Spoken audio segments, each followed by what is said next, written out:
Am I the a-hole for throwing my siblings in foster care so I could have a better life? I have roughly too many siblings and even more step-siblings. Between my parents and my latest stepfather, we had 8 kids living here. Myself, 19 female, 3 half-siblings on my mom's side, 15, 11, and 9. 4 step-siblings, 14, 12, 9, and 6. And 1 full sister, 6 female. Things have never been particularly good or stable, but now we're at rock bottom.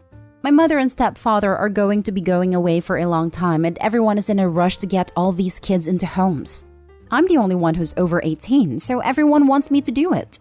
I don't want to. I had gotten an opportunity. My grandma on my father's side offered to have 6 female and I move in with her, and even pay for me to go to college. The thing is, she lives several states away. I talked to social services about this, and got the answer that I could move 6 female without a problem, because our parents were able to voluntarily give me guardianship of her and I'm her full sister. The rest I could only take in if I stayed in the States because they would be a full foster care placement though. I'm sorry, but being forced to stay here would destroy my future. I could definitely survive, but I would be stuck in this horrible place working paycheck to paycheck. I could never have a real life, so I made the obvious choice. The social workers were nice enough to arrange it to where 6 female and I weren't just standing in front of them during the pickup, but obviously they know exactly why they're now in care. The 4 of them that have phones have been texting and calling me nonstop. Some of them for help and some to just scream at me for abandoning them. I know the system is going to be really bad for them because of where they are and their ages, but I just can't do it.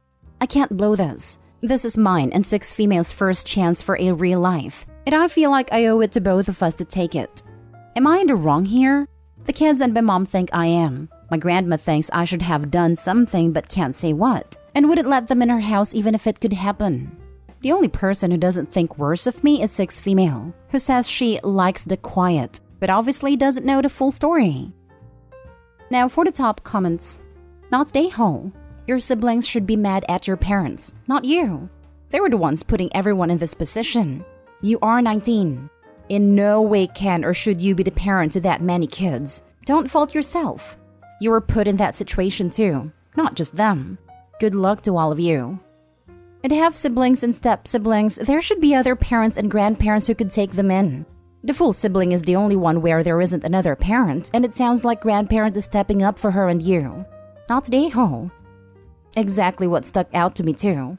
The half-siblings presumably have fathers out there, and the step-siblings have a mother. Even if those parents are also out of the picture for whatever reason, I assume they have families. So that means not a single adult from 4 possible families was willing to step up for any of the kids? And yet they all judged the 19-year-old for not doing it. I feel for those kids and I don't blame them for being upset, but it's horrible that mom and everyone else is encouraging them to direct the anger at OP. This is not her fault at all. I don't know where any of the extended families are except mine and 6 females. I wasn't close to either of the fathers of my half-siblings. If I ever met their families, it was maybe once. My mom's family aren't people I would go see voluntarily. I have some involvement in the foster care system in my country. It is absolutely amazing how often desperate social workers will try to come up with a kinship care solution that a 5-year-old could see would never work. The problem is that the system is in crisis. There aren't enough foster carers, and social workers have caseloads that are too high. So in desperation, they will try to stitch together some kinship, family care, plan that usually falls apart in a couple of months.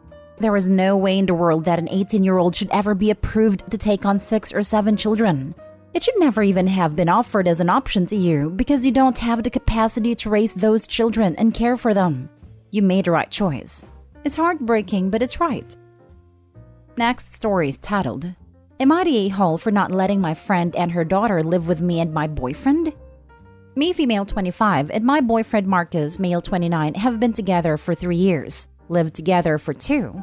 I've known Ellie, female 24, since we were kids. We grew up down the street from each other and have remained close friends all these years. She has a 3-year-old daughter, Heather. The guy that got her pregnant ended up being a total piece of crap and left her as soon as she gave birth. He then signed away his parental rights and is no contact. Ellie and Heather currently live with her parents and they help her financially.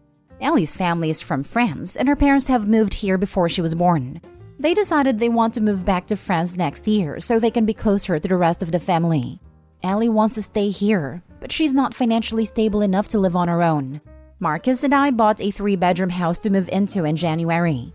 We wanted the extra space so we could have room for our 2 dogs, and we will use the extra rooms as a guest room and an office since I have a hybrid job. An office half the time / work from home the other half. Ellie asked if her and Heather could move into the guest room for a couple years while she saves money to get her own place. I have a few issues with this. 1, she has a kid. Nothing against Heather. She's a sweet girl and I've babysat her a few times. But me and Marcus are child-free, so we don't want to have to change the way we live to accommodate one. Things like child-proofing the place, potentially being woken up at night to a crying kid are things we just don't want. 2, Ellie isn't trustworthy with finances. She doesn't make moves to better her life. Her family paid for online college classes and she failed out. They pay for childcare while Ellie works but she keeps quitting jobs. She spends money on new clothes for herself instead of saving, etc.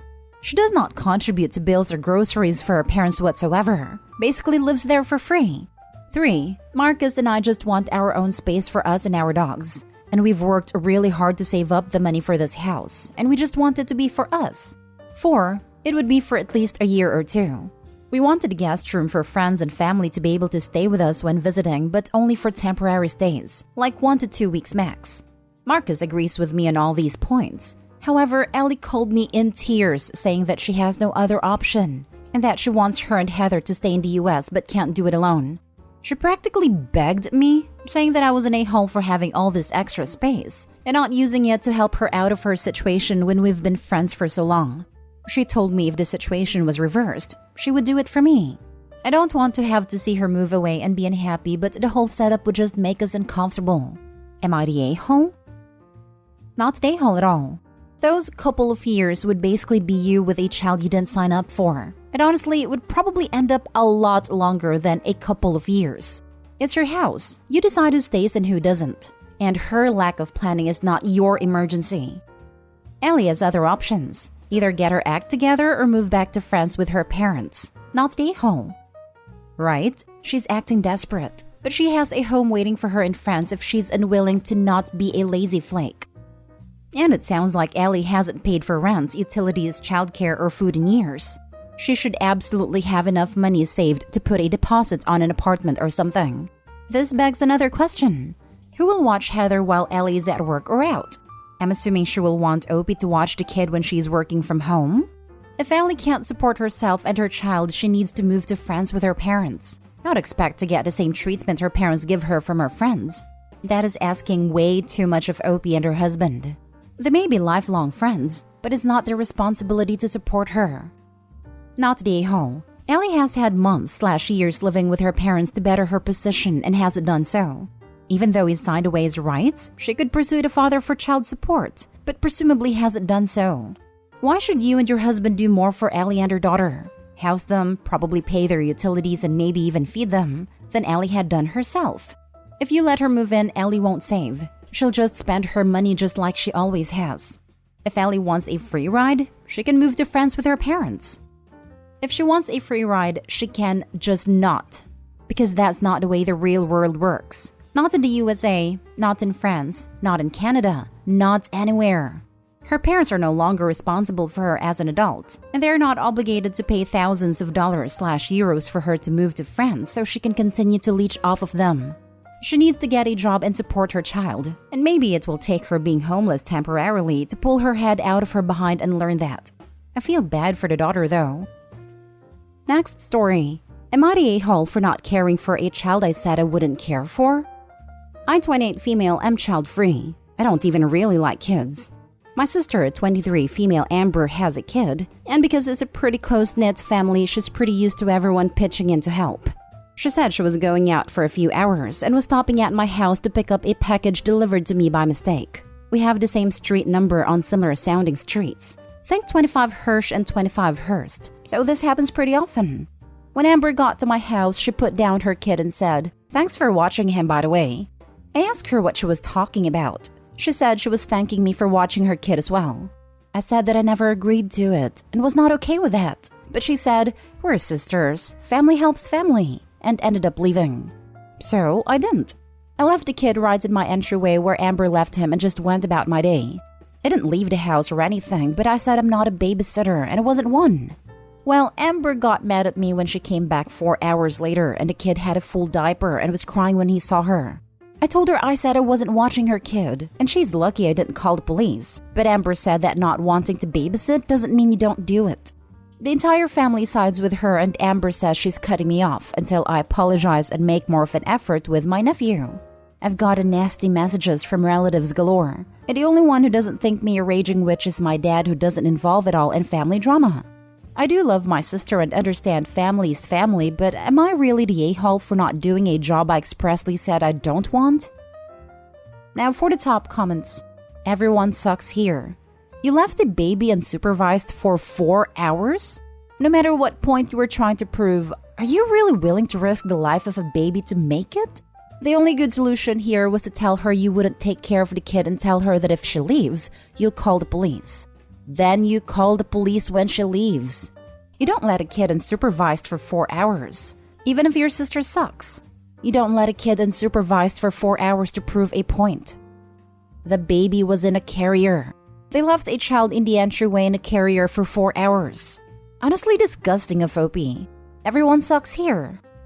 Yes, and people are missing the fact that babies have died in carriers from positional asphyxiation and strangulation. Is OP nuts? You would not leave a puppy out there like that. It can literally die. By all means, call the police or CPS to teach her a lesson. But risking a kid's life to prove some sort of point is WTF mate territory. The only one even more insane is the mom. How in the world does she leave her own baby alone like that without an adult explicitly taking responsibility?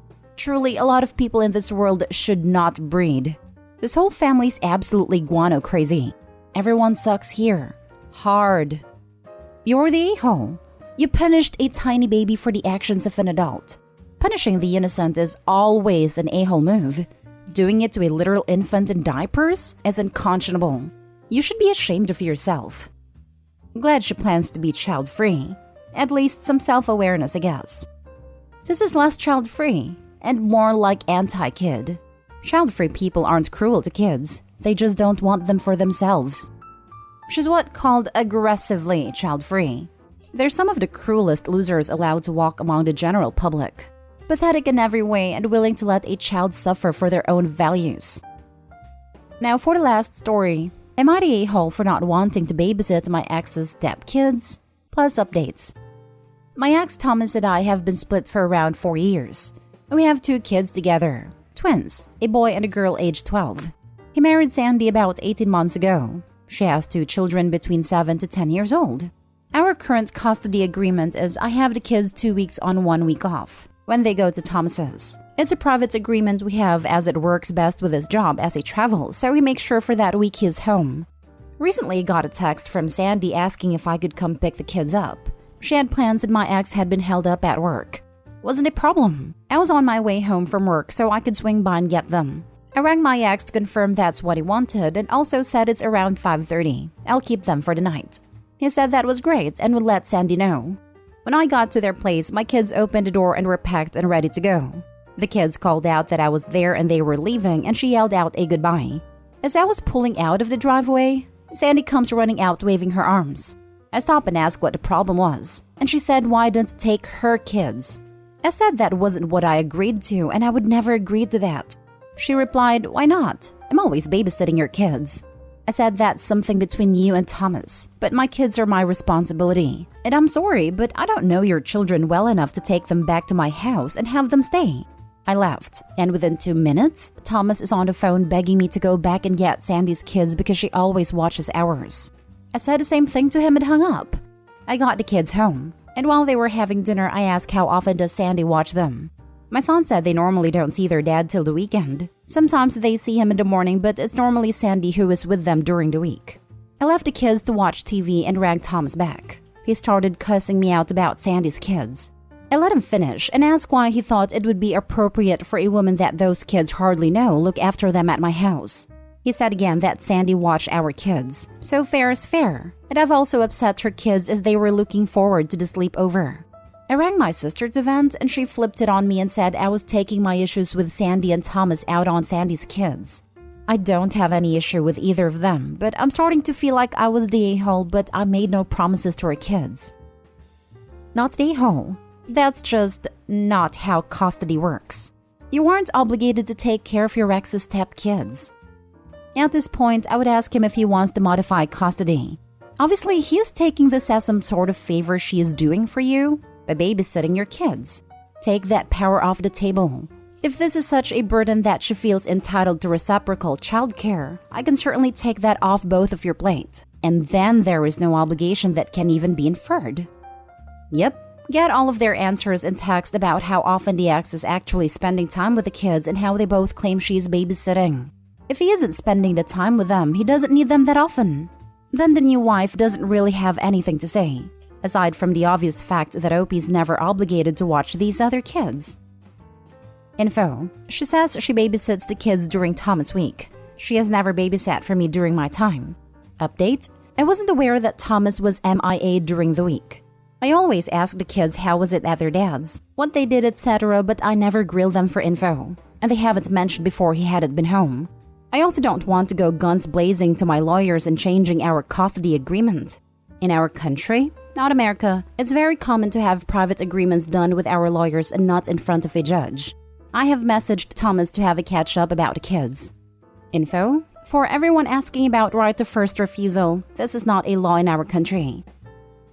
Final update. Thanks for all your comments. I've just gotten back from a catch-up with Thomas. We have agreed for right now I'll have the kids full-time and I'll have them every second weekend. But I have also made him agree that he'll take them out during the week twice a month. And when his work settles down, we will go back to the original agreement with him being at home. Otherwise, I will be going for full legal custody through the courts.